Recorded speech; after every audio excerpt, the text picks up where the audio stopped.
Ste si istý, Juan Miguel? Budete ďalej operovať? Doktor San Román, videli ste, čo sa práve stalo. Doktori majú pravdu. Ak budeme ďalej operovať, môžeme spôsobiť nenapraviteľné škody aj mozgovú smrť. Pokračujeme. Je nemožné, aby ste vybrali celý nádor. Ideme ďalej, nemáme čo stratiť. Všetci rešpektujeme jeho rozhodnutie. Viete, že na tomto stole leží môj vlastný život. Nenechám Maričuj v tom stave. Zaslúži si šancu na plnohodnotný život. Ale nedosiahne ho, ak nádor odstránime len polovičato. A s tým rozhodne nemôžem súhlasiť. Ale doktor... Povedal som, že pokračujem. A vy ma prosím nasledujte. Pinzetu, señorita.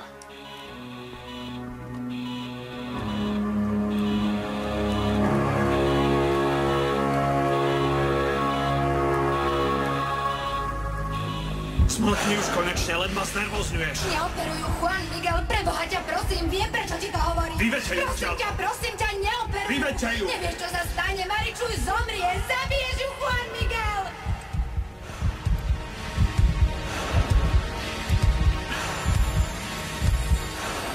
V takomto stave nemôžete ďalej operovať, doktor.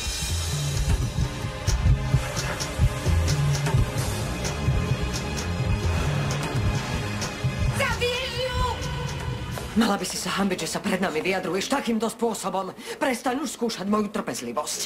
Nechýba veľa, aby som ju stratila. Tá potvora vždy strkala nos, kam nebolo treba. Viete, že mám pravdu, tak sa s tým zmierte, no a čo? Radšej odtiaľto odíď. Tu ťa nikto nepotrebuje. Hovorím len to, čo si myslím. Čo je na tom zlé? Zbytočne za to na mňa kričíte. Na veci to nič nezmení. Veľmi pekne ťa prosím, prestaň tu už konečne pľuť jedy a choď preč. Prišla som si po kávu, ale pri vás mi na ňu prešla chuť. Chvála. Nie, zvládnem to. Nevidíte, čo sa robí, Juan Miguel? Čo tým chcete dosiahnuť? Zachrániť jej život.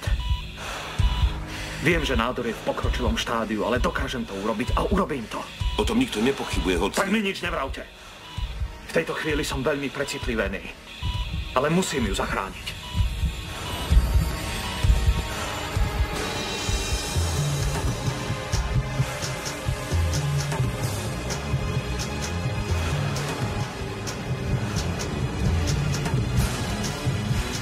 No tak, bábika, sľub mi, že sa už nebudeš so svojimi kamarátkami viac hádať, dobre? Matka? Jaj, vy už ste sa vrátili. Veď ste tu boli sotva pred pár hodinami. Chcela by som znovu vidieť toho chlapčeka, čo si túžime adoptovať. A už ste si nejakého vybrali? Zapáčil sa mi, už keď sme tu boli prvý raz. Len čo som si ho všimla, vedela som, že k sebe patrí. Som si istá, že keď sa Adrián rozhodne, vyberie si jeho. Predstavte si, že sa na neho dokonca podobá. Môžem ho znova vidieť. Dobre si ho pamätáte? Samozrejme. Má tie najkrajšie očká na svete. Zatiaľ neviem, ako sa volá, tak mu hovorím krásnočko. Poďte so mnou, ukážete mi ho. Poďme. Viete, matka predstavená, už mám pocit, ako keby to bol môj syn. Som z neho celkom nadšená. Vidím, že sa veľmi túžite stať matkou. Neviete si to ani len predstaviť. Krásne očko moje. Kde je moje krásne očko? No tak, krásne očko, ukáž sa. Nájdem si ťa. Krásne očko moje.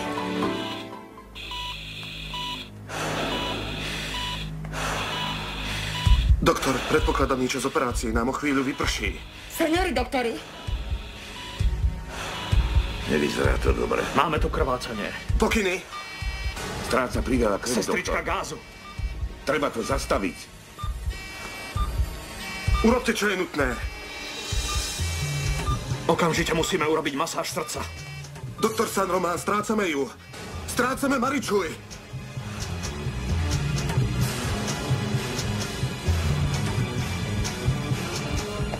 Nikde toho chlapčeka nevidím, matka predstavená. Nemôže byť v postielke, alebo niekde inde v sirotinci. Nie, seňora. Všetky deti v takomto veku sa momentálne nachádzajú tu. Ale ako je potom možné, že tu nie je? No jedine, že by... Už ste si spomenuli, kde je? Opíšte mi, ako ten chlapček vyzeral. Má zlatistú pokožku. A jeho očká sú ako dva uhlíky. A žiaria mu ako môjmu mužovi. Spomínam si, čo mal vtedy oblečené. Modré ponoštičky, zamatové nohavičky a bledomodré tričko. Už viete, o ktorého ide? Áno, už viem. Je mi ľúto. Prečo to vravíte, matka predstavená? Toho chlapčeka si včera adoptovali. 2, 3. Krvácanie je zastavené, doktor. Už sa nesmieme dopustiť žiadnej chyby. Tak je na čase, aby ste zatvárali, doktor. Už som vám povedal, že nie. Zvládli sme 2 komplikácie a zvládneme aj ďalšie. Všetkým vám dokážem, že Maričuj bude normálne žiť, pretože jej zachránime život. Treba vedieť, kedy skončiť. A treba vedieť, kedy nie. A ja si myslím, že treba skončiť. Ale vidíte, ako doktor San Román pokročil. Dosiahol nemožné. Odstránil takmer celý nádor. Zabiješ ju, Juan Miguel, zabiješ ju!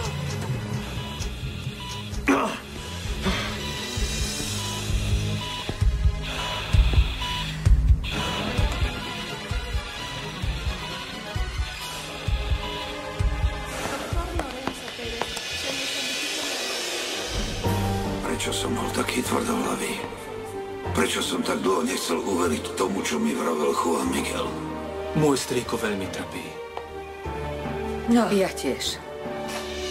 Je to smutné, ale všetci teraz trpíme za to, že bol tvrdohlavý. Dôležité je, že nakoniec pochopil, dostal rozum a dovolil, aby Juan Miguel operoval Maričuj. S tým súhlasím. Ale prečo nechal utiecť toľko času? Stále nemáme istotu, ako sa to skončí. Uvidíte, že všetko dobre dopadne, senora Cecilia. S Božou pomocou môj brat zachráni Maričuj život. Prepáč, ak sa mi to nepodarí, aniel môj. Moja večná láska. Prepáč, ak som sa dopustil chyby. Ale chcem, aby si vedela, že som urobil všetko, čo bolo v mojich silách, aby som ťa zachránil.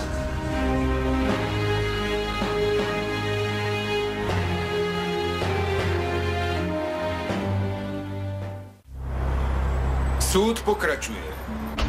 Ďakujem. Prosím, sadnite si.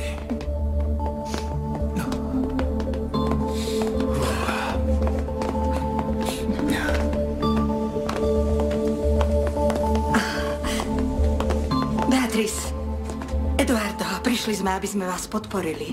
Aby ste vedeli, že sme s vami. Ďakujeme, doňa Luisa, sme vám vďační. Ďakujeme, Francisco, naozaj sme Eduardo. veľmi radi, že ste tu. Beatrice a Eduardo dostali posily. A teba tá kamarátka nepríde podporiť? Dúfam, že áno, veď už to mala byť. Ale vieš, že ak mi niečo slúbila, musí to aj splniť. Dobre.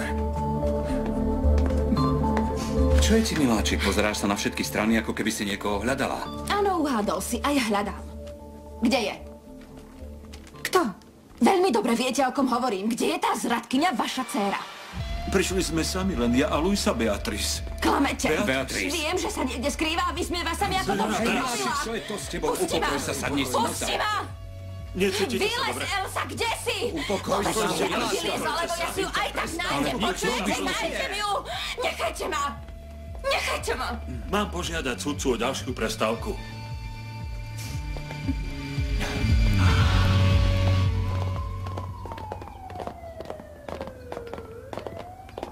Doctor Lorenzo Pérez, se le solicita la inspección. Doctor... Už ste skončili, Juan Miguel? Ako dopadla operácia? Povedzte mi, že moje dievčatko žije. No tak, Juan Miguel, hovorte, prosím vás. Zachránil si ju? Podarilo sa vám zachrániť život mojej dcére? Povedzte mi. Upokoj sa, Beatrice, nemôžeš tu predvádzať takéto divadlo. Sudca si všetko všíma, no tak prosím ťa. Senora Beatrice, ak sa necítite dobre, požiadam o ďalšiu prestávku. A na čo? O mňa sa netrápte. Chcem len, aby tá potvora vyliezla odtiaľ, kde je a prestala sa mi vysmievať.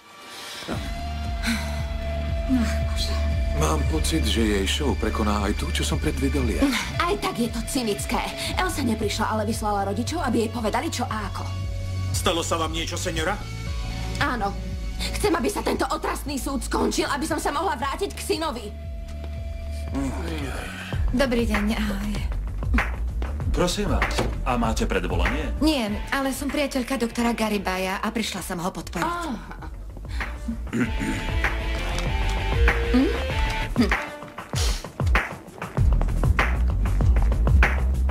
Prečo mlčíte, Juan Miguel? Ako sa má moja dcera? No tak, Juan Miguel, už nám niečo povedz. Maričuj prežila. Bože. Pane Bože. Taková dcera žije. Pane Bože. Ale nádor zasiahol veľmi chúlostivé oblasti mozgu. Čo to znamená? Že zatiaľ nevieme určiť, v akom bude stave. Nemôžeme zaručiť, že bude v poriadku. Čože? Bože môj. Možno, že Maričuj zostane navždy v kóme. Nie.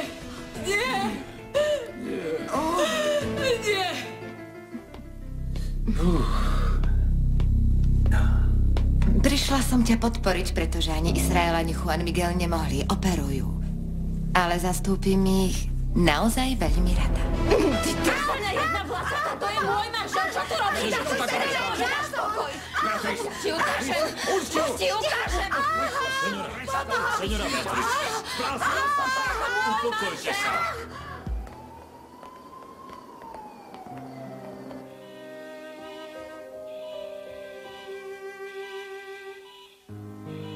Toľko som bojoval, aby som vás s Juanom rozdelil.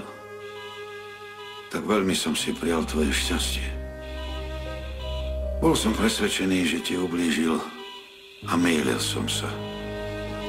Pretože najviac som ti ublížil ja. Nemal som ťa, keď si bola malá a teraz, keď ťa mám, spôsobujem ti len utrpenie. Najprv vtedy, keď som nevedel, že si moja dcéra. A pritom si bola šľachetné a dobré dievča. Prosím ťa, neopúšťaj ma, dcérka.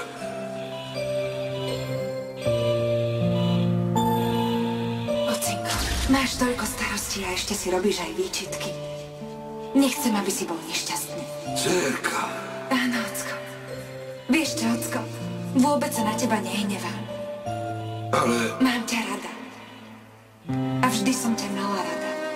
Spôsobil som ti toľko trápenia a takmer som ťa... Nie, ocko. Ocko, nikdy nezomriem. Kým budem v tvojom srdci a v srdci všetkých ľudí, čo ma majú radi, budem stále živá. Maričuj, miláčik. Aha. Nie, nebudem plakať. Plakať by znamenalo, že ťa považujem za mŕtvu. A nie, nebudem plakať, pretože ty žiješ. Dcérka moja, vráť sa. Vráť sa ku všetkým, ktorí ťa tak veľmi potrebujú.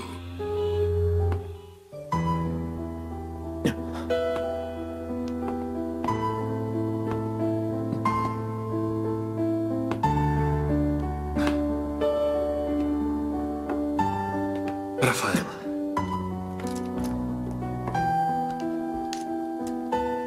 Počul si už, ako skončila Maričujina operácia? Áno. Povedzte, naozaj ste urobili všetko, čo sa dalo? Čo je to za otázku, Rafael? Variom nepochybuješ? Keď láska je niekedy taká sebecká, že... Pozrite, nechcem vás súdiť, viem, že ju milujete, ale... Neviem, možno, že nebudete mať jej lásku a... To už je veľa, Rafael, zadrž. Ja nie som vrah. Urobil som všetko, aby som ju zachránil. A veľmi dobre viem, že ju miluješ tak, ako ja. A ak ma nebude chcieť, čo už? Čo urobíte? Zrieknem sa jej, keď budem vedieť, že je šťastná. Po boku dobrého muža, ktorý ju naozaj ľúbi. Muža, ako si ty. Presne tak. Ľúbim ju a viete čo? Zostanem pri nej a je mi jedno, či sa preberie, alebo nie. Ale niečo vám poviem. Ak sa nezobudí, obaja sme ju navždy stratili, ale na svedomí to budete mať len vy, doktor.